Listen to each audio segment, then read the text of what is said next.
कहते हैं एक जंगल में आग लग गई, और जब जंगल में आग लगी तो जंगल के जितने भी पशु पक्षी थे वो सब जंगल को छोड़ छोड़ करके भाग रहे थे। लेकिन उसी कड़ी में एक छोटी सी चिड़िया अपनी चोंच में पानी भरती थी और जंगल की आग पर डालती थी। आपने पहले भी सुना होगा। जब उस चिड़िया के इस प्रयास को किसी पक्षी ने देखा तो उसने प्रश्न किया, ये तुम कर क्या रहे हैं? चिड़िया ने कहा, जंगल की आग बुझा रही हूं। तो एक हंसी का पात्र बन जाता है व्यक्ति ऐसी सिचुएशन में, ऐसी स्थिति में। चिड़िया की कोई अपनी भाषा शैली नहीं है, उनकी केवल एक आवाज़ है।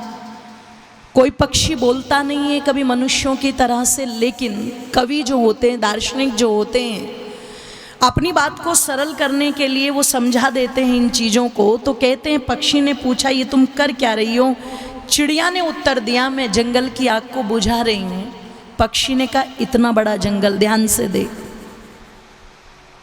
इतना बड़ा जंगल, छोटी सी तुम्हारी चोंच, और पानी की क्वांटिटी उससे भी कम है ना, कम से कम ऐसे करके। तो कहा कि इतना विशाल जंगल, इतना बड़ा जंगल, तुम छोटी तुम्हारी चोंच, और कितना पानी आएगा उसमें? क्या तुम्हें लगता है, कैन यू बिलीव इट, कि तुम्हें लगता है कि तुम जंगल की आग बुझा सकती हो?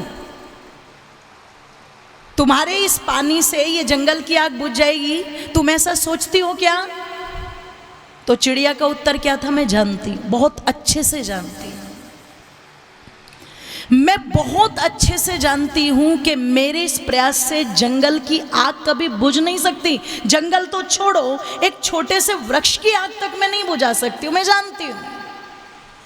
लेकिन शायद ये तुम्हें नहीं पता है कि कल को यदि इस जंगल की आग का इतिहास लिखा गया, इसकी हिस्ट्री को किसी ने क्रिएट कर दिया और वहां पर सब चीजों का जिक्र आया, तो उसमें ये जिक्र भी आएगा। और जब जिक्र आएगा और मेरा नाम आएगा, तो तुम ये याद रखना कि मेरा नाम आग लगाने वालों में नहीं आएगा, मेरा नाम आग बुझाने वालों में आएगा। प्रयास चाहे छोटा हो, प्रयास चाहे बड़ा हो, करना चाहिए। करत करत अभ्यास ते जड़मती होत सुजान, और रसरी आवत जात पे सिलपत पड़त बोलो निशान। अभ्यास करना चाहिए।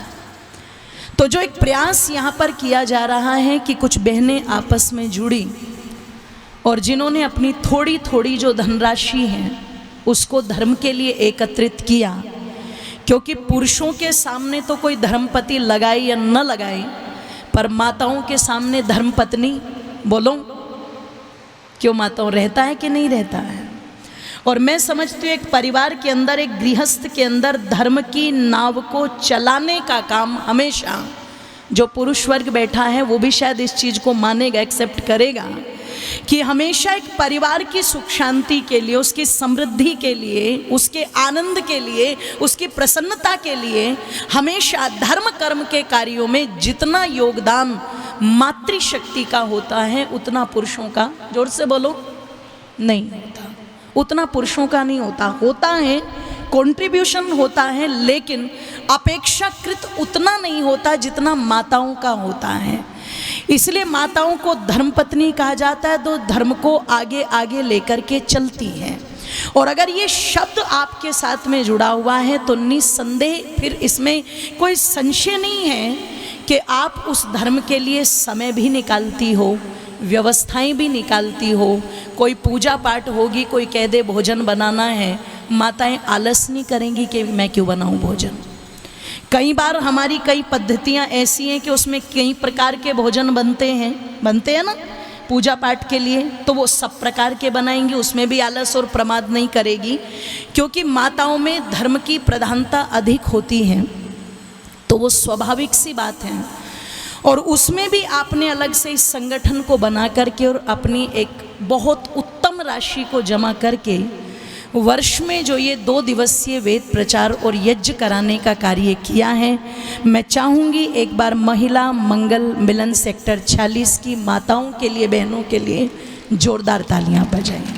मैं उन्हें अपनी शुभकामनाएं देती हूँ और परमपिता परमेश्वर से प्रार्थना भी करती हूँ कि प्रभु इतनी शक्ति भक्ति आपको प्रदान करें कि आप इस कार्य को इतने ऊपर तक लेकर के चली जाएं कि आगे चल कर के ये दूसरों के लिए प्रेरणा का स्रोत बन जाए। आप धन्यवाद की पात्र हैं।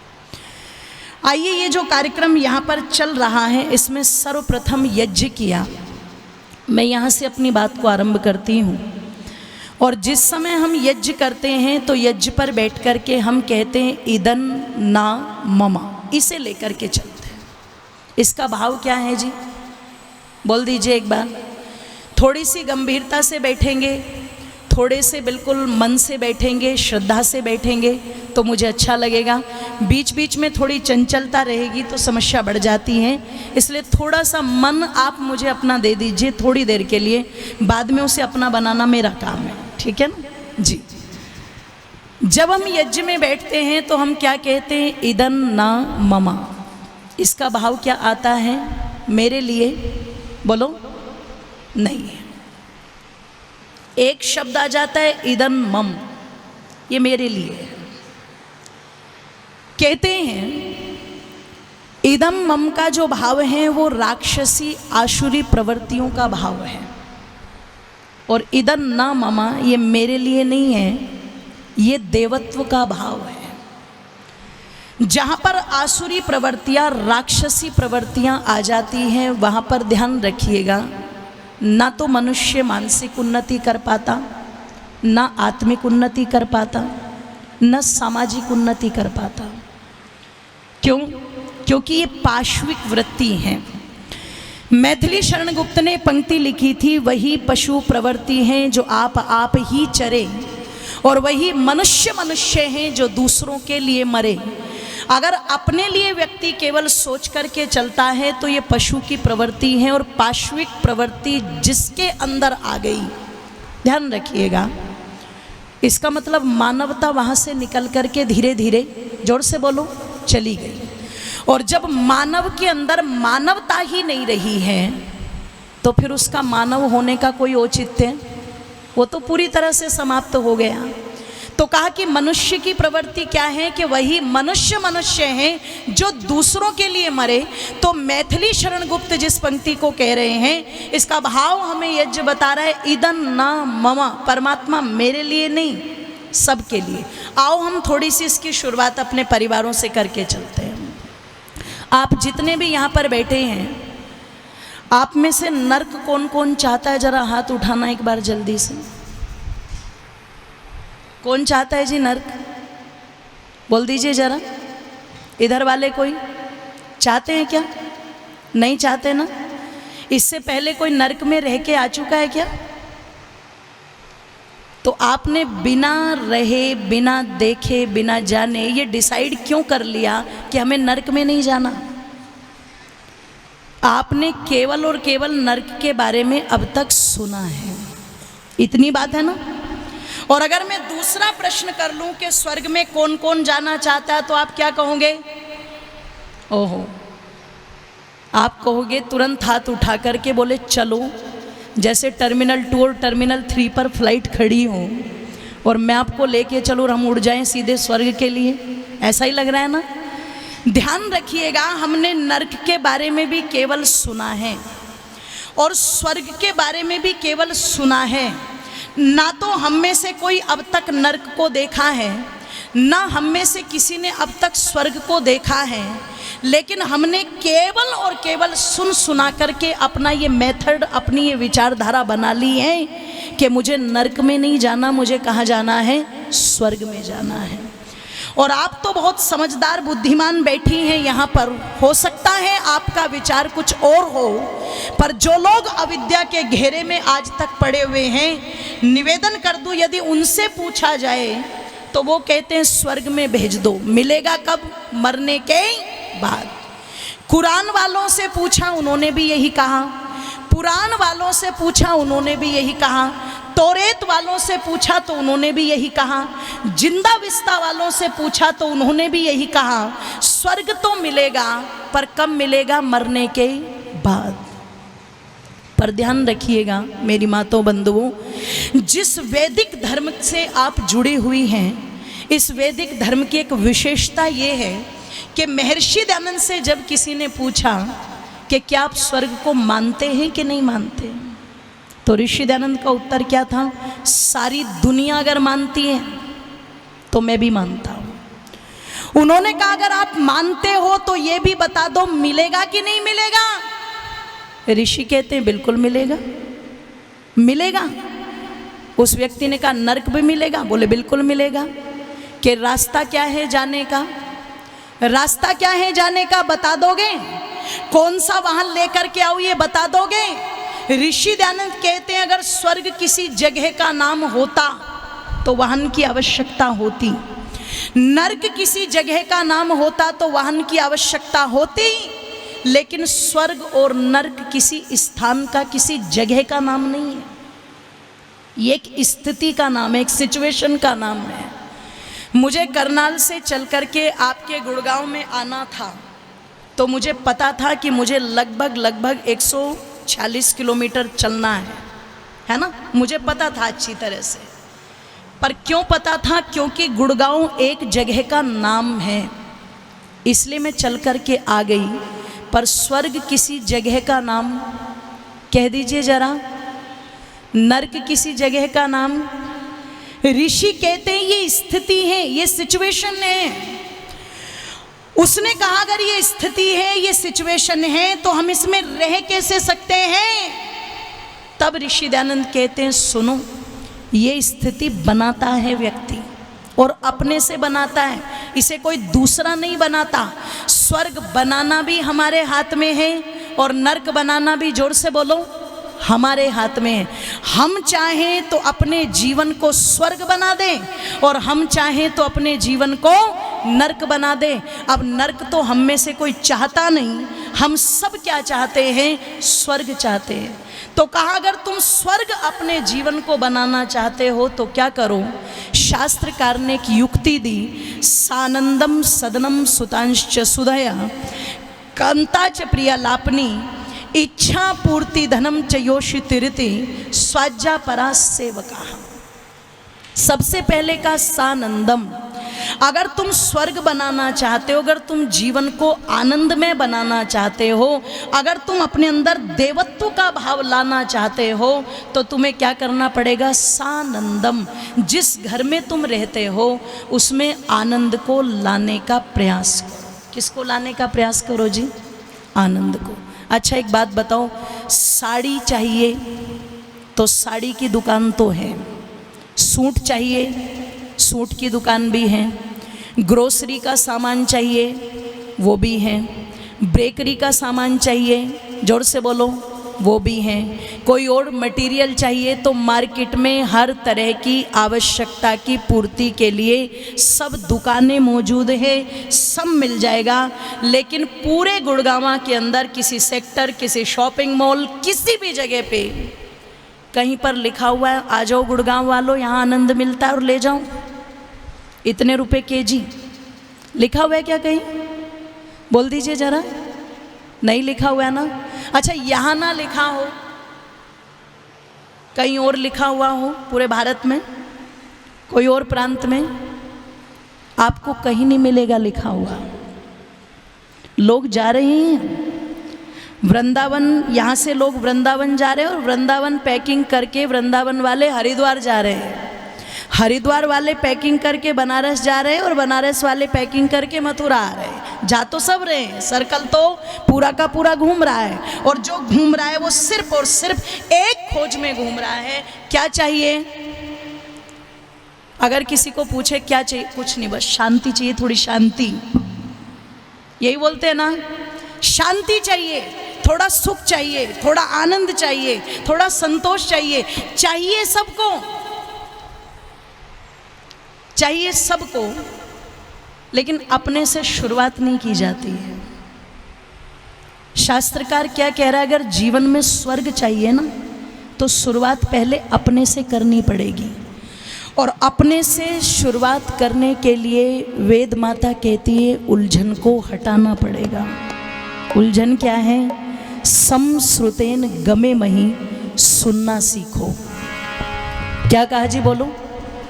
अच्छा एक बात बताओ, आज लोग सुनना ज़्यादा चाहते हैं कि सुनाना ज़्यादा चाहते हैं? जोर से बोल दीजिए, आप भी बोल दीजिए, नहीं तो मुझे लगेगा ये अलग से ही बांग्लादेश में बैठा दिए कोई। अब दिक्कत क्या करें, आपने बैठने की सिचुएशन ही सी बना ली कि गर्दन एक बार इधर घुमाओ कि एक बार इधर घुमाओ, है ना। कल ऐसी व्यवस्था बनाइएगा ताकि सब सामने थोड़ा सा आ जाए, अच्छा लगेगा मेरे। आज लोग सुनना नहीं चाहते, आज लोग ज़्यादातर, जोर से बोलो, पत्नी पति को सुनाना चाहती है और पति, माता पिता बच्चों को सुनाना चाहते हैं और बच्चे, और चाहते सब है, और कमाल की बात है सुनता कोई किसी की नहीं है। पत्नी से पूछो उसकी एक ही शिकायत, सुनते कहाँ है ये मेरी। पति से पूछो, अच्छा तुम सुनती हो कभी मेरी। बच्चों से पूछो, बच्चों को भी लगता है ये माँ बाप हमारी कभी, जोर से बोलो, सारा झगड़ा ही यहीं से शुरू होता है। आनंद तो बहुत दूर की बात है, बहुत आगे की बात है। अभी तो जो हमारा पहला लेवल है हमारा, हम उस लेवल को भी क्रॉस नहीं कर पाते और हम आनंद की और शांति की बात करते हैं। उलझन है हमारे मन में। और आइए जरा तालियों को खोल भी दीजिएगा और बोल भी दीजिएगा। कवि ने बहुत सुंदर शब्दों में लिखा कि आज उलझन में उलझी है दुनिया। तालियां थोड़ी ताकतवर सी खोलना। देखो माताओं, या तो हम सत्संग में बैठ कर के तालियां बजाएं, नहीं तो कहीं भगवान अगले जन्म में टोल टैक्स पे ना बजवा दे, है ना।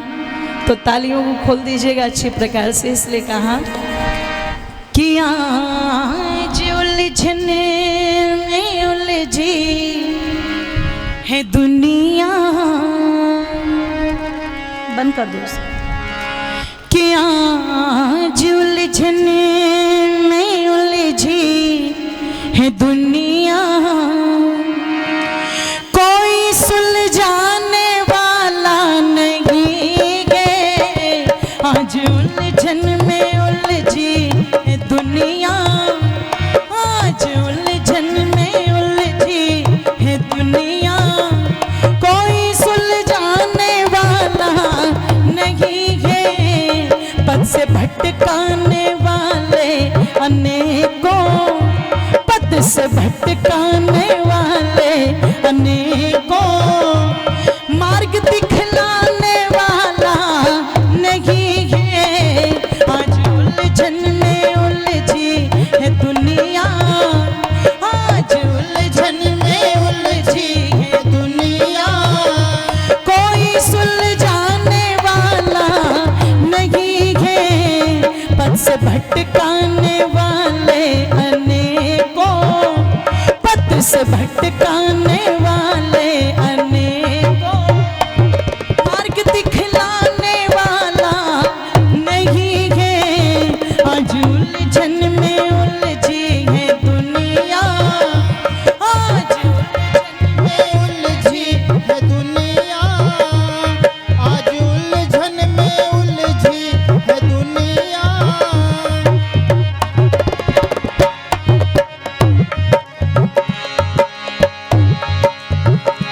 स्वर्ग में क्या क्या साधन मिलेंगे, ये तो बतलाने वाले अनेकों। स्वर्ग में क्या क्या साधन मिलेंगे, ये तो बतलाने वाले अनेकों। इस धरती पे कैसे रहे हम, इस धरती पे कैसे रहे हम, रे कोई बतलाने वाला नहीं है। आज उलझन में उलझी है दुनिया, आज उलझन में उलझी है दुनिया, कोई सुलझाने वाला नहीं है। पद से भटकाने वाले अनेकों, पद से भटकाने वाले अनेकों,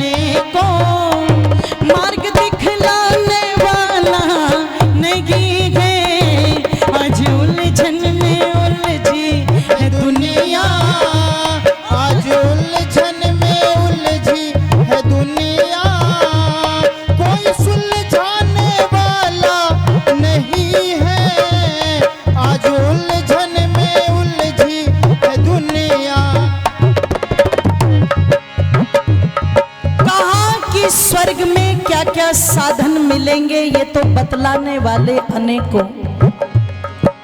इस धरती पे कैसे रहे हम, कोई बतलाने वाला। जोर से बोलो। मंगल पर जाने की योजना बना रखी है एलोन मस्क ने। देख लेना, तुम भी रजिस्ट्री करवा लो एक आध। कहते हैं 2035, 2045, 35, 45, 50 तक तो मंगल पर बसाई देंगे। कहाँ? जहां पानी लिक्विड फॉर्म में नहीं है, जहां कोई पेड़ नहीं, कोई पौधे नहीं, कोई एटमॉस्फेयर नहीं है, ऑक्सीजन नहीं है। वहां पर तो आदमी को बसाने के लिए अरबों खरबों की राशि खर्च कर देंगे। मंगल पे चलेंगे, मंगल पे। पर जो परमात्मा ने ये इतने सुंदर धरती हमें बना करके दे दी, इसके साथ खिलवाड़ करने पर लगे हुए हैं। तुम यही मंगल कर लो तो मंगल पर जाने की जरूरत नहीं पड़ेगी। और अगर तुम यही खुरापाती हो तो वहां जाकर के भी दंगल ही मचाओगे कि नहीं मचाओगे? बोलो। वहां जाके भी दंगल ही मचाओगे। इसलिए कहा कि रे तुम बाद में करना, पहले धरती पर रहने का, परिवार में रहने का सलीका तो तुम्हें आ जाए। एक बार तुम अपने अंदर वो भाव तो ले आओ, पर वो भाव आएगा कब? वो भाव मेरी मातों बंधुओं तब आएगा जब हम मानवता को समझने का प्रयास करेंगे। हम सब कुछ बन गए लेकिन मनुष्य, जोर से बोलो, नहीं बने। हम सब कुछ बने लेकिन मनुष्य नहीं बने। और एक विचित्र बात बताऊं मैं आपको, घोड़े के घर में घोड़ा ही पैदा होता है, हाथी के घर में, बोलो, जोर से बोल दीजिए, हाथी पैदा होता है। शेर के घर में, चीते के घर में, भेड़िए के घर में, अच्छा गधे के घर में, कुत्ते के घर में। पर ये मनुष्य इतना विचित्र प्राणी है ना, इसके घर में ये सारी वैरायटियां पैदा होती है।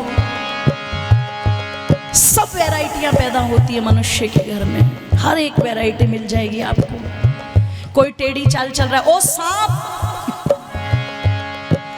किसी के अंदर छल कपट है, ओ भेड़िए। और कई बार तो जो हरियाणा की देसी वाली माताएं होती है ना, बच्चों को इतने अच्छे शब्द से संबोधित करती है, ओ कुत्ते। सारी वैरायटी। मनुष्य बनना नहीं है, इसलिए कवि ने लिखा, कोई हिंदू बना, कोई सिख बना, कोई ईसाई, कोई मुसलमान है। कोई हिंदू बना, कोई सिख बना, कोई ईसाई, कोई मुसलमान है। एक परिवार के सब सदस्य, एक परिवार के सब सदस्य, वो कोई मिलवाने वाला नहीं है। आज उलझन में उलझी दुनिया, आज उलझन में उलझी है दुनिया। कोई सुलझाने वाला नहीं है, पथ से भटकाने वाले अनेकों, पथ से भटकाने वाले अनेकों, मार्ग दिखलाने वाला नहीं है। आज उलझन में उलझी है दुनिया, ओ आज उलझन में उलझी है दुनिया।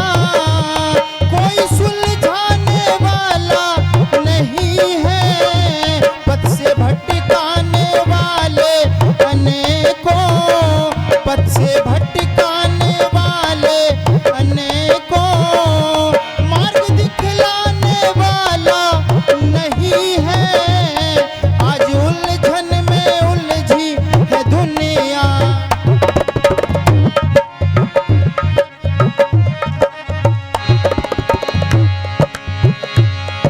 भूगोली खगोली के जाता बने, जिसको जानना था उसको जाना नहीं।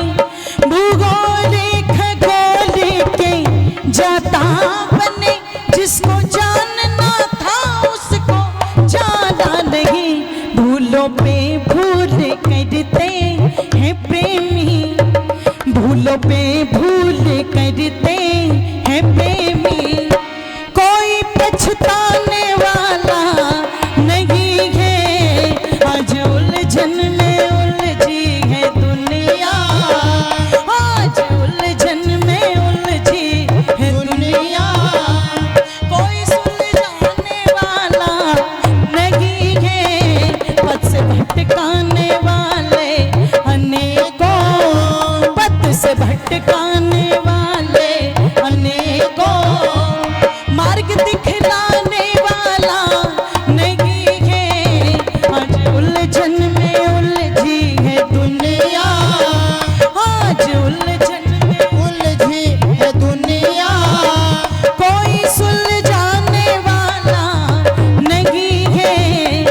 से भटकाने वाले अनेकों, पथ से भटकाने वाले अनेकों, मार्ग दिखलाने वाला नहीं है, आज उलझन में उलझी है दुनिया, आज उलझन में उलझी है दुनिया, आज उलझन में उलझी है दुनिया, आज उलझन में उलझी है दुनिया, आज उलझन में उलझी है दुनिया, आज उलझन में उलझी है दुनिया।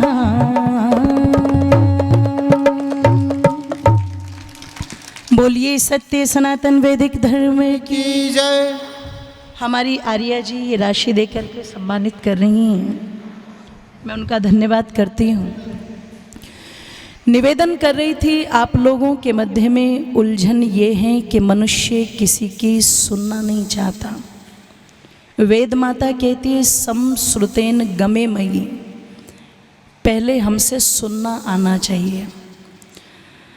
और ध्यान रखिए, जिसे सुनने की कला आ गई, कहते हैं तानसेन बनने से पहले कानसेन बनना बहुत जरूरी है, ठीक है ना। सुनने की कला जिस व्यक्ति को आ गई, उसके अंदर धैर्य, शालीनता, इनका विकास स्वतः ही होने लगता है।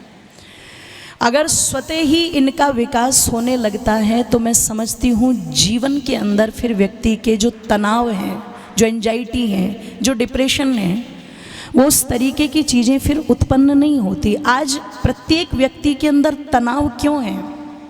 हम अपनी ही दुनिया बनाते रहते कल्पनाओं की, और कल्पनाओं की उस दुनिया में जब हम चलते हैं तो कोई हमें 100 बात अच्छी बता दे, वो बात हमारे याद नहीं रहती। पर यदि किसी ने एक बात चुभती हुई एक ताना मार दिया तो जानते हो क्या कहते हैं? मर जाऊंगी पर ताउम्र, जोर से बोलो। अच्छा, जाऊंगी मैंने इसलिए कहा कि माता ज्यादा बैठी है। मर जाऊंगी लेकिन ताउम्र इस बात को नहीं भूलूंगी। मतलब आपको कितनी अच्छी बातें बता दी किसी ने, वो चीज़ों के लिए आपने कोई कमिटमेंट अपने से नहीं किया कि हम मरते दम तक इन चीज़ों को नहीं भूलेंगे। पर किसी ने आपको एक बुरी बात कही, एक चुभती हुई बात कही, एक गलत बात कही, आप कहते हो जिंदगी भर हम इसको पकड़ के रखेंगे। मैं आपसे कहूँ, ये बोतल है, इस बोतल को आपको यूं पकड़ना है और लगभग 10 से 12 मिनट तक पकड़ना है। आप होल्ड कर लोगे, पकड़ लोगे, कोई दिक्कत नहीं है। पर मैं आपसे कहूँ 1 घंटे तक पकड़ के रखो तो क्या होगा? क्या होगा जी? हाथ में थोड़ा थोड़ा सा दर्द होगा। मैं आपसे कहूँ आपको इसको 4 घंटे कंटिन्यू पकड़ के रखना है तो क्या होगा? दर्द थोड़ा और ज़्यादा, बोलो, बढ़ जाएगा। मैं आपसे कहूँ पूरा दिन पकड़ के रखो तो क्या होगा? दर्द और ज़्यादा बढ़ता चला जाएगा। मतलब जितनी देर हम उस चीज़ को पकड़ कर के रखेंगे उतनी देर तक दर्द घटेगा कि बढ़ेगा? बढ़ेगा ना। आज बेमतलब की व्यर्थ की चीज़ों को पकड़ कर के हम दर्द को बढ़ाते हैं कि घटाते हैं? जोर से बोलिए एक बार। बढ़ाते हैं। और बुरा मत मानना, ये माताओं में थोड़ा ज़्यादा होता है। इसको कहते हैं ओवर थिंकर, ज़्यादा होता है ये महिलाओं के अंदर। छोड़ती नहीं हैं चीज़ों को आसानी से, पकड़ के रखती हैं, बिल्कुल एनाकोंडा की तरह चिमट जाएंगी उन बातों को, छोड़ती नहीं है बिल्कुल भी। और जब व्यक्ति अपने अंदर ही वो द्वेष लेकर के बैठा है तो वो किसी के प्रति प्यार का भाव कभी बना नहीं पाएगा। और जब प्यार का भाव नहीं बन पाएगा तो फिर जीवन में, घर में सुख, शांति, आनंद ये आ नहीं सकता।